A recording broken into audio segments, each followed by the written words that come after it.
Okay, ito mga kababayan, Chris Ulo po at welcome back po ulit dito sa ating YouTube channel. Okay, ito mga kababayan, mga kanalays, ano muna tayo? Pahinga muna tayo sa usaping politika. Itong oras na to. Dito muna tayo sa usaping showbiz. Hmm? Okay, siguro naman mga kababayan, mga kanalays, ay may karapatan naman ho tayong magsalita or pagtanggol. Itong ating kaibigan. Kasi alam niyo naman, kaibigan ko ito talaga si Direk Coco Martin. Talagang kaibigan hong personal. Ano? Siguro, hindi ko lang siya pagtatanggol dahil sa kaibigan ko siya, no? Personal. Siguro, may pagtatanggol ko siya dahil dun mismo napasama ho ako. Kahit sandali lang ho doon sa alam niyo naman sikat na sikat hong teleserye, yung Batang Quiapo. Gano'n na lang. Pagtatanggol ko siya, magsasalita ako hindi dahil sa kaibigan ko siyang personal, dahil doon sa napasama ako ng saglit ho doon sa teleseryeng Batang Quiapo at nakasama ko siya magtrabaho doon, no? Nakasama ko yung magtrabaho yung iba't ibang staff doon. Kasi mga kababayan, mayroon kong pinag-uusapan ngayon sa social media, dito sa Facebook. Itong anak daw ho ni Rod Navarro. Kilala ko naman yon, yung Rod Navarro na senior. Na komedyante. Kasi minsan, may mga artista noon na ganitong panahon, ganitong henerasyon, nakakalimutan na natin. Pero pag kami nabalitaan tayo na anak ako ni ganyan, anak ako ni ganito, yung pala yung artista na yun, napapanood ko yun dati. Doon na lang natin sila naaalala eh. Kasi sa sobrang dami yung artista, no, yung iba, yung mga talagang dati ho, yung iba hindi na medyo nakakalimutan na. Depende na lang ho talaga kung siguro talagang sikat na sikat, tulad ho nila Fernando Poe Jr., di ba? O kasi mga kababayan, mga ka-analyze, ito hong si Direk Coco, alam naman ho natin, ito ay mapagbigay ho ito sa trabaho. No? Alam naman ho natin na dahil sa kanyang mga teleserye, bigla na lang hong tayo may mga nakikitang mga, sabihin natin mga dating artista na kilala, sikat, na ngayon ay medyo lumulubog na yung karir. Ganun naman talaga sa mundo ng showbiz eh. Yung mga dati, wala na ngayon, na nabibigyan niya ulit ng pagkakataon. No? Nabibigyan ulit ng pagkakataon makapagtrabaho sa mundo ng showbiz.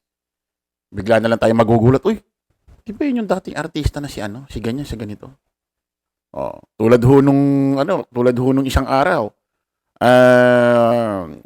nasa Batang Quiapo ho yung mga dating kasama ho ni Pepsi Paloma. Yung mga soft drinks beauty. Di ba? Naalala nyo? Magugulat na lang tayo, uy, di ba sila yun? Yung tinatawag na Sarsi Emmanuel? Di ba? So, napaka-importante nun. Kung wala ka ng masyadong karir sa showbiz, matagal na, at bigla ka napagbigyan ni Direk Coco, magandang magandang opportunity yun kasi, pwedeng pag lumabas ka doon, may makapanood pa siya ng mga ibang director, mga ibang producer, na dahil doon, pwede kang makuha sa iba't ibang programa, iba't ibang mga comedy sitcom. Ito na lang. Example ko na lang, itong si nakasama ko. Ngayon, nandiyan pa. Si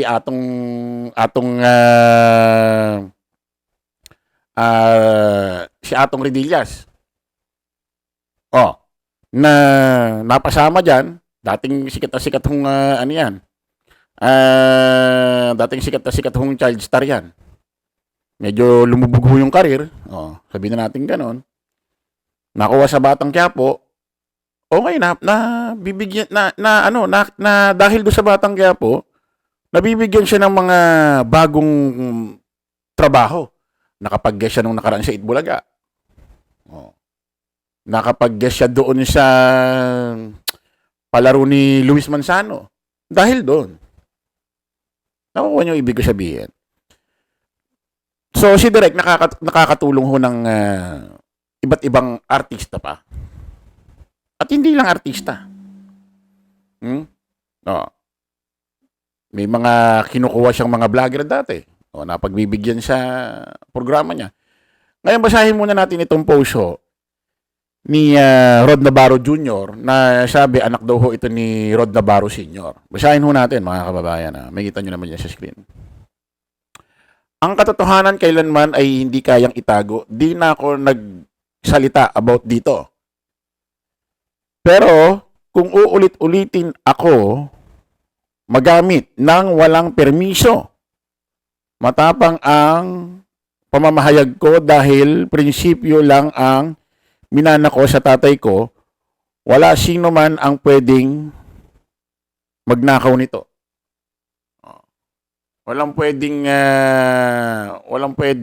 nakaw nito. Medyo wrong spelling kasi. Hindi ko alam bakit pinost niya ito. Nakapublic ko ito eh. Sunod natin. Nagawa kong magpasalamat kahit grabe inabot ko, pero this time di ako mananahimik ng ganon. Ganon na lang. I have worked my way up now ng patas. Sabi ng nasirang ama ko, sa iyo manggagaling ang iyong ikagagaling at sa iyo magmumula ang iyong ikakasama. Okay mga kabay, hindi ko alam ba't siya nag-post ng ganito. Ano? Tapos, bukod, dito sa caption ho na ito, may naka-akibat hong video na itong si Direk Coco Martin ay ini-interview ni Mr. OG Diaz. Pakinggan ho natin Pero napanood ko siya one time kasi interview siya, may nagbabasa dahan-dahan, step by step. Meron na bang artista o maraming artista lumalapit sa'yo na saan ko ba ito isasaksak? Nakikiusap sa akin eh. Yung totoo, hindi mo naman maiiwasan yun. Pero sabi ko nga, hindi ako nagko-commit.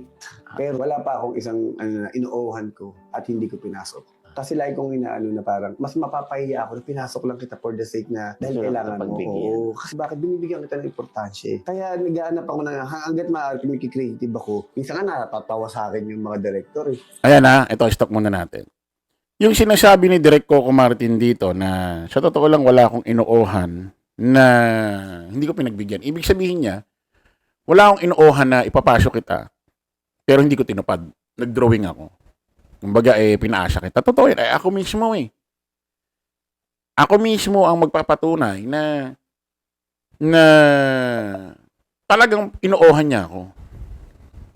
Actually, hindi pa nga ako yung humingi. Siya pa yung nag-aya sa akin. Ganon nakakahiya.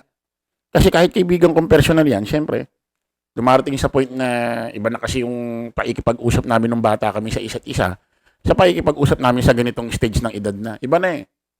Pumapasok na doon yung respeto, profesyon. Siyempre, hindi na yan although kaibigan kong personal talaga yan. Talagang kaibigan ko.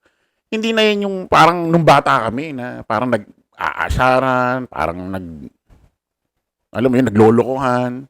Andito na tayo sa moment, stage na paikipag-usap na professional. Actually, hindi ko nga hiniling na i-ano niya ako. Isipin mo, tinawagan niya ako, kinamusta niya ako, siya pa mismo kumontak sa akin. Siya mismo kumuha sa akin. Ngayon, lumipas ang mga ilang linggo, akala ko wala na. Kasi hindi na siya nag-message, hindi na siya tumawag. Bigla na lang may nag-text sa akin na assistant niya, Chris Ulo, ganyan, ganito. Susunod na araw, ganito, ganyan, ganito yung talent fee, ganyan, ganito. Umuo ko. Tapos nung nagkita kami sa set, nag-shake hands kami, nag-akapang kami. Sabi ko siya, kukunin kita. Ibig sabihin, totoo yung sinasabi niya. Na kapag inuohan niya, totoo pa rin niya. Hindi kanya papaasahin. Kasi kung tutuusin, pwede naman siya kumuha ng iba.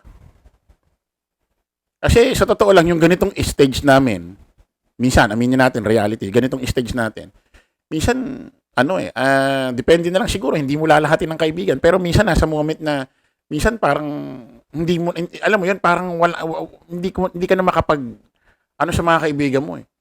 Parang inaasikaso mo na lang pamilya mo eh. Depende na lang kung talaga yung kaibigan mo talagang malapit na sa'yo. Pero minsan, may mga kaibigan na parang hindi mo na napapansin kasi nakakonsentrate ka na sa family mo. Kung tutusin, hindi man ako kinakailangan kunin niya. Pero kita mo na, binigyan niya ako ng importansya.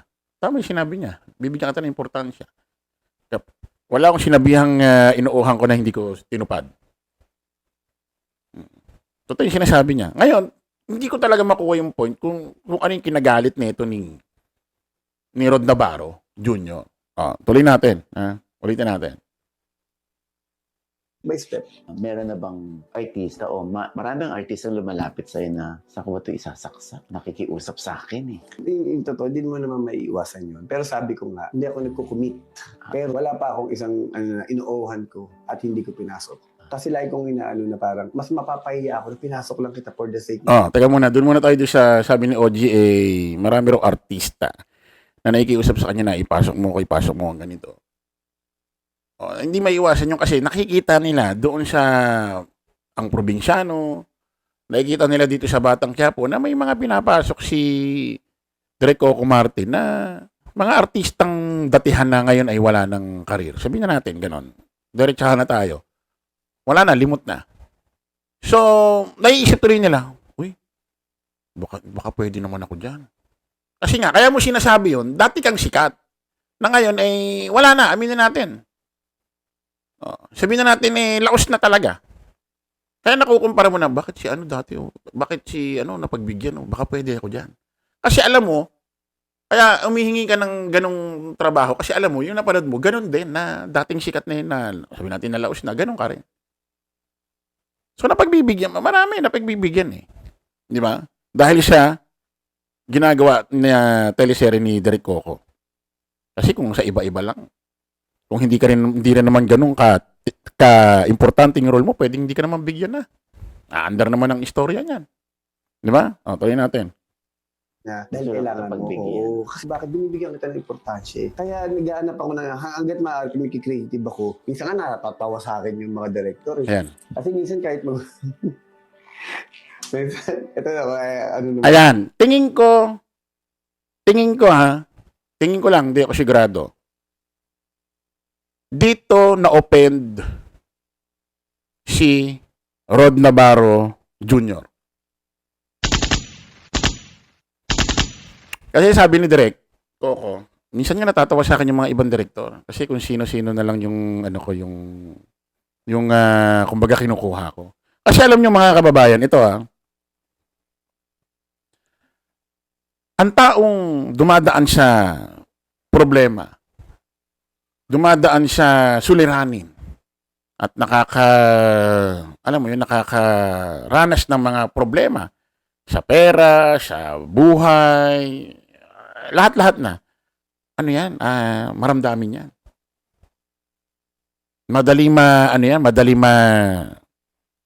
Tawag dito, ma-offend. Ako, hindi ko naman sinasabing ganun mismo ito si Rod Navarro Jr. Pero tingin ko, mukhang dito siya na-offend. Yung sinabi ni Direk Coco na, yung sabi nga ng mga ibang director, kung sino-sino na lang yung kinukuha ko. Kasi minsan, mga kababayan, may mga tao na hindi perpekto. Walang perpekto kung paano magsalita ng talagang asin, wala ka man lang ma-open na. Hindi gusto ni Direk Coco ma-open dito si Rod Navarro Jr. Baka dito siya na-open. Pero hindi ginusto ni Direk Coco to. Sure yun. Hindi niya gustong masaktan yung damdamin dito ni Rod Navarro Jr. Tingin ko doon siya na-open na kung sino-sino lang na para bang naisip niya tuloy. Parang sinasabi mo na kung sino-sino lang ako. Kasi after sabihin ni Direk Coco yun, bigla niyong kinuwento itong si Rod Navarro Jr. Naiduktong niya. Tuloy natin.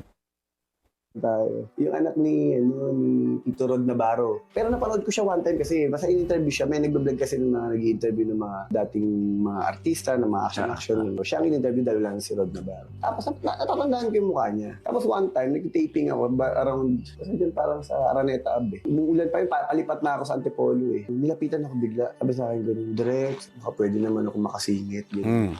Namumukhaan ko siya na, hindi ko siya matandaan pero namumukhaan ko siya ganun. Sabi ko, ano natin? Baka pwede naman ako makasingit na Sabi ko, gusto mo ba? Sabi ko, iniyahin ko naman yung number niya. Yan na, pinukuha ko na. Sabi ko, sige, papatawagan kita. Tapos iniisip ko sa kotse, sino ba yun? Sabi ko, sino ba? Tinawagan niya, sino ba yun? Anak daw ni Rod Navarro. Sabi ko na nga, be. Eto na ngayon, creative na ako. Nagbubuo ko ng creative. O, sige, ganyan, pwede natin. Ay, hindi bagay, hindi ko mamatay agad. Sige, wag na muna. Kaya, next creative, sinisingit ko na naman. Sabi sa akin ng mga kasama ko, ito ba manager niyan? Bakit hindi ako makahanap ka ng ano? Hinahanapan mo ng mahaba-habang role. Oo, kaya ngayon, kung pumapanood mo siya ngayon, siya yung kanang kamay ni... Kita mo yun, ha? Yung nagkamalan na si Drake Coco, minamanage niya itong si Rod Navarro Jr. Ginagawa niya pa ng paraan yung tao na humaba yung role. Hindi ko maintindihan kung siya nagagalit itong Rod Navarro Jr. Bakit parang sobrang dinamdam niya yung... Kasi mga kababayan, siguro, na-open siya dun sa sinabi ni Drake Coco. Walang magagawa. Kalooban mo yan, damdamin mo kung na-open ka. Pero, bago ka ma-open doon sa salita na yon, kasi in-express niya yung usapan nila ni OG Diaz na natatawa nga yung mga direktor sa akin. Dahil kung sino-sino na lang yung kinukuha ko, pinapasok ko. In-express niya lang yung tingin ng direktor, mga co-director niya sa kanya. In-express niya lang na parang kung sino-sino na mga pinagkukuha mo. Actually, kasama ako doon. Kasi kung sino lang ba ako, vlogger lang naman ako, nahampas lupa. Di ba? Pero kung magiging open-minded ka, in-express lang ni Drake Coco yung tingin ng mga co-director niya sa kanya na kung sino-sino ang mga ipinapasok mo. Kung sino-sino. Gusto niya matulungan eh. Di ba? At kapag binigyan niya ng tulong, hindi naman ibig sabihin yun na talagang magiging tanyag ka nun, magiging sikat ka na, sobrang haba ng role mo. Huwag tayong umasa ng ganun. Di ba? Pero, dahil doon, baka malay mo, sa mga susunod pang teleserye na gagawin ni Drake Coco, mapasama ka ng mapasama. Hanggang sa makilala ka na ng makilala. At mabigyan ka pa ng iba't ibang trabaho sa iba't ibang programa, teleserye, pelikula. Di ba? Oh, tulad nga ni Atong Redillas na dahil sa Batang Quiapo kung saan na hinuhugot, saan na nag-guesting. Dahil sa Batang Quiapo yun. Di ba, alam mo yun, bago tayo magdamdam sa isang bagay na hindi naman sinasadya ng bibig or pananalita ng isang tao nagsasalita, tignan naman natin yung naitulong niya sa atin. No? Tignan nyo naman yung naitulong niya sa inyo. Huwag nyo naman burahin yun dahil lang sa isang salita na nabitawan na hindi naman sinasadya. Hindi rin naman perpekto ito. Diba? Hindi rin naman perpekto. Yun ba yung naagalit mo? Sher? Rod Navarro Jr.? Dahil dun sa sinabi, in-express niya nga lang yung feeling. In-express niya lang yung tingin sa kanya ng mga co-director na kung sino-sino ang pinagkukuha mo. Natatawa raw sa kanya. Ba't iisipin niya pa yung nararamdaman ng mga co-director niya? Importante, nakakatulong siya, may lumapit sa kanya. Kung tutuusin, karespe-respeto pa nga yung ginawa mo. Hindi ka umalis. Tinapos mo yung role mo. Hanggang sa namatay yung role mo. Kasi namatay na si Olga, alalay ka niya dun sa teleserye. So, nawala ka na rin. Ako nga, hindi pa maganda yung ginawa ko. Kasi, kinuha niya ako, pero hindi ako nagtagal. Nakailang taping lang ako. Kasi nga, hindi ko ina-expect na ganun katagal din ang taping sa labas. So, naapektuhan yung aking anak, mga kababayan, mga ka-analyst. Kasi nga, meron akong anak na special child na pumapasok siya sa umaga, no? Na umaga para sa school ng mga special child. Then, after lunch, nagpupunta naman kami sa OT therapy. Iba pa yon. Kaya nga minsan, sa loob na kami ng sasakyan nakatira eh. Dala-dala ko yung sasakyan. So, naapektuhan yung ano nila, yung commute nila. Pag-aarkila sila ng Grab yung misis ko, yung anak ko nagwawala dun sa loob. Kasi ang kilala lang yung sasakyan namin. Gusto niya doon lang. So, kailangan ko mamili. Kahit alam kong hindi maganda yung gagawin ko. Siguro naman valid naman. Nagpaalam naman ako kay Drake Coco ng maayos. Pero kung mabibigyan ako ng pagkakataon dyan, mabibigyan ko ng pagkakataon. Halimbawa, mayroong taping ng Sabado o Linggo. Mag-go ako nun kasi wala akong ginagawa ng Sabado Linggo. Walang pasok ang anak ko. So, hindi ko kasi kaya talaga sakripisyo yung therapy ng anak ko at yung school niya sa umaga. Sabado Linggo pwede ako. Ako, mag-go ko. Kasi, napakalaki ng opportunity na mapasama ka sa isang teleseryeng ginagawa ni Direk Coco Martin. Alam mo yun, hindi na pinag-uusapan doon yung pera. Yung reality, baka nga may mga tao na gustong mapasama dyan kahit libre. Real talk. Kahit libre, baka gusto. Pero syempre, hindi naman pwedeng gawin yon ni Direk na or ng mga company o ano man dyan na hindi pa sasahurin. Hindi naman po pwede yun. Diba? Reality, pa sasahurin yan. Pero, ang ibig ko sabihin, reality, sa kalooban ng isang tao, baka mayroong mga gusto dyan na walang kahit sahod, mapasama lang dyan. Kasi darating yung point doon na dahil doon, mag-grow ka. Pwede kang makuha sa ganito, pwede kang makuha sa ganyan, pwede kang makuha sa ganun. Yun lang yung, alam mo yun, yung the moment na anliit lang, alam mo yun, the moment na saglit ka lang doon sa Batang Quiapo. Pero mapupunta ka sa iba't ibang programa dahil doon sa pagdaan mo doon sa Batang Quiapo. Tulad ko nga, isipin mo, napunta ako dyan. Grabe yung ako hindi naman talaga ako artista. Nagbablog lang ako. Pero kita mo yung ginawa sa akin ni Direk Coco. Nagulat nga ako pag nagsisimula ang Batang Quiapo. Di ba pinapakita yung mga artista, starring ganito. Nandun doon talaga yung pangalan ko, Chris Ulo. Natawa nga ako eh. Sabi ko nga, kahit di na ako makita, yung pangalan ko na lang eh. Ganun ka, alam mo yung ganun katindi yung opportunity. Tapos, talagang may role ako, nakakatuwa. Isip mo, di mo na ako artista. First time ko lumabas sa ganun. Wala naman akong alam dyan. Isipin mo, talagang nagka-eksena ako. Naka-eksena ko mismo sila Albert Martinez, Jay Cuenca, Angel Aquino. Isipin mo yun. Wala naman ako. Isa lang akong hampas lupang vlogger. Cute nga lang. Oh. Diba, ang point ko rito, mga kababayan, Mr. Rod Navarro, Junior, address ko sa ito siya. Kung merong na-open ka doon sa sinabi ni Direk Coco, in-express niya lang, alam mo yun, kakwentuhan niya si OG eh. In-express niya lang yung tingin sa kanya ng mga co-director na natatawa nga sa akin minsan yung mga kita mo yung expression ni Direk, yumuko. Yumuko siya. Ano ibig sabihin nun? Para bang nahiya siya ikwento na yung ganun yung tingin sa kanya ng ba't isipin niya pa nga yung mga isipin mo ganon ka buti, ganon matulungin si Direk Coco. Ganon ang tingin sa kanya ng mga co-director, pinagtatawanan siya kasi sino-sino hinuhugot niya, sino-sino pinagbibigyan niya ng trabaho. Kasama na ako doon kung sino ba ako, just nobody. Pero hindi niya iniintindi yung feelings nung mga co-director niya na kung sino-sino ang kinukuha niya. Importante makatulong siya at may inuuhan siya.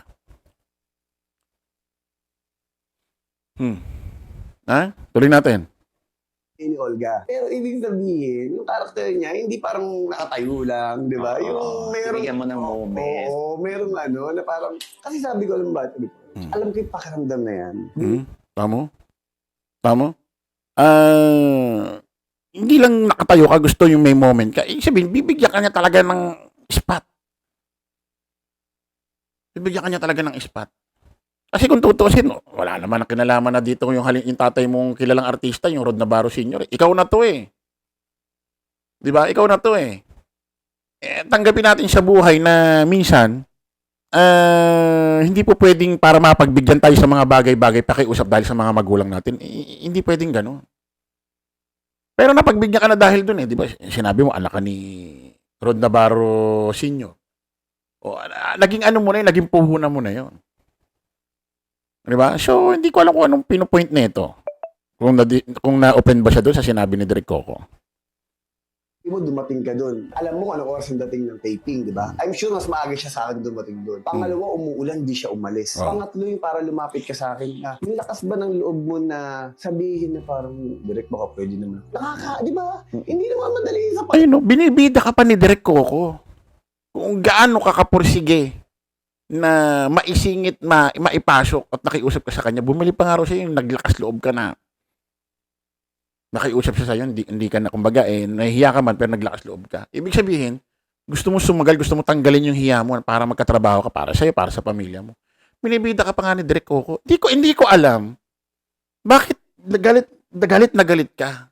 Hindi ko alam bakit nagalit ka kay Direk Coco. No? Hindi ko alam hindi ko alam kung anong talaga ang mismong pinupunto mo dito. Ayoko namang isiping para pag-usapan ka. Gagamitin mo siya. Ayoko namang isiping ganun. Di ba? Ramdam yun, yung ibaba mo yung pagkatao mo, tapos humingi ka ng tulong mo ng ano. Grabe yung proseso nun. Tapos ang pinakamasakit nun, pag hinindian mo. Ano yung pakiramdam nun? Tapos yung after that, saan siya ngayon? Ano yung buong ano? I'm sure, bago yung pumunta sa akin, yung ini-imagine niya na, sisirain ko ba yun? Diba? Iba yung sabi ko nga, yung simple lang, yung simpleng gano'n na, hindi naman sa akin magagaling yung bayad mo eh. Ako lang taga-manage ng pera eh. Ako lang bakit hindi kita, nang hinihingi mo sa akin trabaho, hindi naman pera. Pag pera ang hinihingi mo sa akin, doon pa ako mapapaisip. Kasi alam ko, ang tapal yan. On next, hihingi ka ulit sa akin. Diba? Baka hindi na kita mapagbigyan kasi ang dami nang hihingi ng tulong. Pero kung trabaho ang mo, hindi kita makakalimutan. Kasi at least iniisip ko na may gusto kang mangyari sa buhay mo. Oo, tama. Ako isa lang naman, gagawin na hard work. Walang tatalo dyan. Kasi ako, naamin ko, honestly, pag inalam mo, wala akong talento. Ayan, tapos na. Kasi basta in-interview siya. Ay, hindi ko maintindihan kung ano talaga ho ang pinopoint niya rito. Ulitin natin yung caption niya. Ang katotohanan kailanman ay hindi kayang itago. Di na ako nagsalit. Walang letter A eh. So, salita ito, no? Ayoko siya nang dagdagan eh. No? Ang katotohanan kailanman ay di kayang itago. Di na ako nagsalit about dito. Pero kung uulit-ulitin ako magamit ng walang permiso. Matapang ang pamamahayag ko dahil prinsipyo lang ang minana ko sa tatay ko. Anong ginamit ka? Paano ginamit ka? Kinuwento ka lang. Kinuwento ka lang. Anong ginamit? Alam mo yun, nagkukwentuhan sila ni OG, may interview na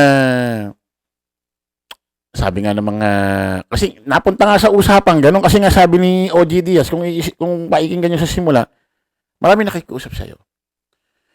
Na bigyan mo silang trabaho ganito ganyan na hindi mo alam kung saan mo isasaksak ganyan. Sabi ni Direk Coco ganito ganyan, hindi sa totoo lang hindi ako nag-oo na hindi ko pinagbigyan. Lahat ng inuuhan ko talagang pinagbigyan ko. Sabihin tinutuon niya yung promise niya. Minsan niya pinagtatawanan na ako ng mga co-direct na mga ibang director na kung sino-sino rin pinapasok ko. Tulad nga ni ganito, ni ganyan. Na, alam mo yon, naging halimbawa ka lang doon sa kwento. Tapos binida ka niya. Hindi ko alam kung ano kinagagawin. Oh my goodness. Di ba? At saka ito bago nangyari ito, na sinasabi mo ginamit ka, so ganito, ganyan. Nakapag-post ka na ba ng, kumbaga pagpapasalamat kay Direk Coco? Magmula nung nagsimula ka doon, kasi natapos. No? Sana, hindi ko alam, ha? Sana, ganon. Kasi, alam mo yon sana, ang isipin naman natin yung mga magagandang nagawa sa atin ng mga taong tumulong sa atin.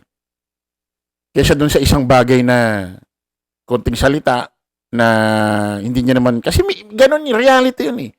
Minsan napupunta tayo sa isang kwentuhan, inuman, banding, sa, alam mo yon, kahit isang lugar na minsan, meron tayong mga salita na hindi natin akala na medyo nakakurot tayo ng puso, na hindi mo natin sinasadya. Pero hindi ibig sabihin nun na sinasaktan kita, hindi ganun. Kaya hindi ko alam kung anong kinakaano ito ni Ron Navarro Jr. Oh my goodness. Kasi ako, mga kababayan, masasabi ko dyan sa na-experience ko dyan sa Batang Quiapo, ilan ba akong mabot dyan? 2 buwan? 2 buwan mahigit? Okay lahat doon. Wala akong na-experience na hindi maganda ron. Si Direk Coco nag-iikot doon, lagi nagtatanong, kumain na kayo, ganyan. Siguro minsan, kapag ang isang boss, kasi alam ko si Direk Coco, di lang po sa director dyan, producer, no, siya ang pinaka-boss dyan. Tapos may nakalagay dyan CCM, yung ba yun yung CCM, Coco Martin production. Minsan, pagdating sa trabaho, medyo napapagalitan konti, natural yun. Kahit saan namang klase ng trabaho. Dumarating yun sa point na minsan na pagsasabihan ka ng mga boss, ng mga nasa taas. Reality yun sa trabaho. Ganun lang ibig sabihin, isa lang ibig sabihin, namamasukan ka, hindi ka boss. Ganun talaga. Di ba? Kung ayaw natin minsan na pagsasabihan sa mga trabaho, ay dapat nagtapos tayo ng pag-aaral para tayo boss, para hindi tayo napapagalitan. Di ba? Kasi konting, alam mo yun, minsan may tinatawag na tiis-tiis. Ganun talaga, nasa babae.